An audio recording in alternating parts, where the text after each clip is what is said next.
Hi, my name is Brant Phillips with Mobile Home Park Instant Offer. I want to share with you some questions that you can ask to potential buyers, to investors who are interested in purchasing your park. If you're in the position of considering selling your mobile home park, understand that that's a big decision, and it's an important decision for you, most likely personally and of course financially. So here's some questions for you to consider to ask a potential buyer who's looking at buying your park. First question is, find out who you're talking to.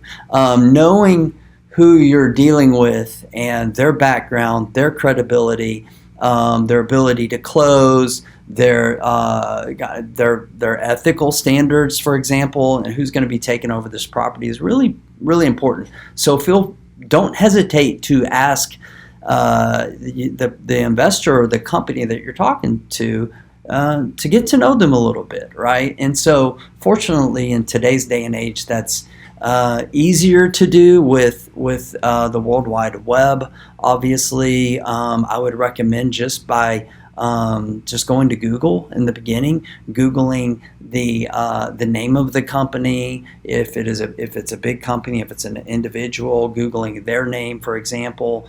Going to the Better Business Bureau, and start doing some research online about the person, the investor that you're working with. My name is Brant Phillips, for example, and I know people Google me because we buy a lot of properties and parks and things like that. So I work very hard to keep a good name. It's very important. If you are working with somebody who you can't find anything online about them or their company or anything like that, or on the Better Business Bureau, for example, or on Google or on LinkedIn, I would use that that would be cause for caution for me. It would be a red flag, not necessarily it's a deal killer that you can't work with them, but is a red flag, and take that into consideration. So that's the first thing, is really, before moving to more specifics of the offer or the process, find out who you're talking to.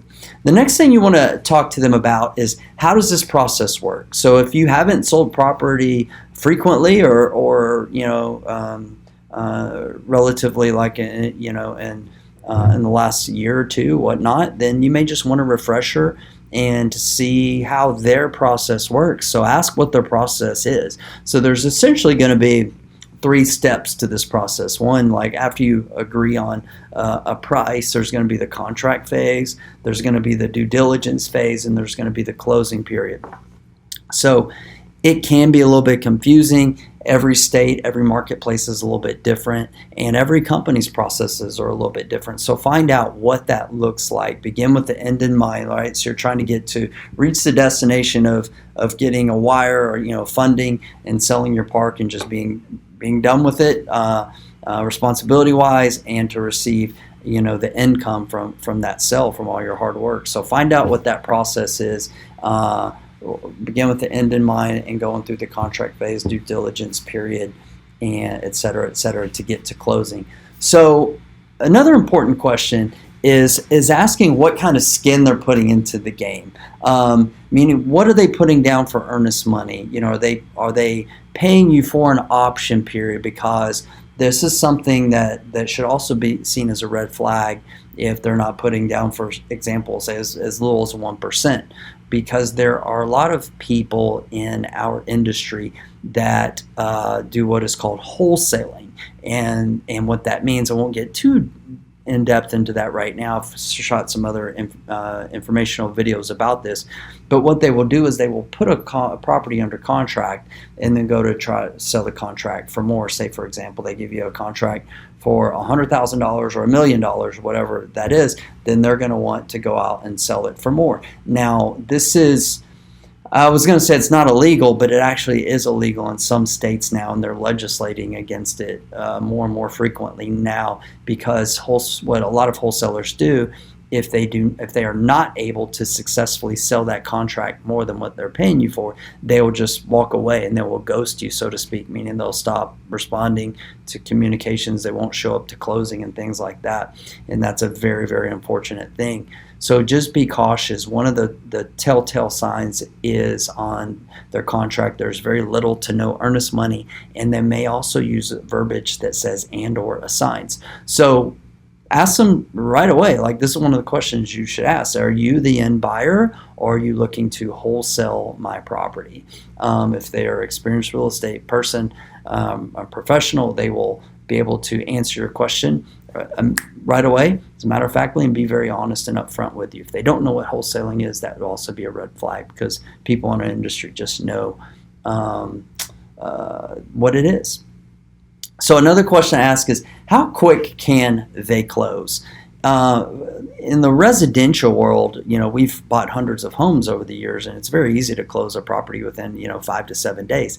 This isn't the case for a mobile home park and a commercial deal. There's a lot of things that need to be done. For example, surveys, the title commitment, a phase 1 environmental study, and among other things. So typically, and then just all the due diligence.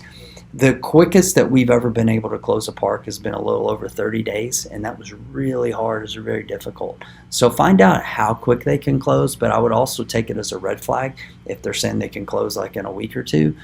I would be very, very concerned with that, to be honest, as from a seller's point of view.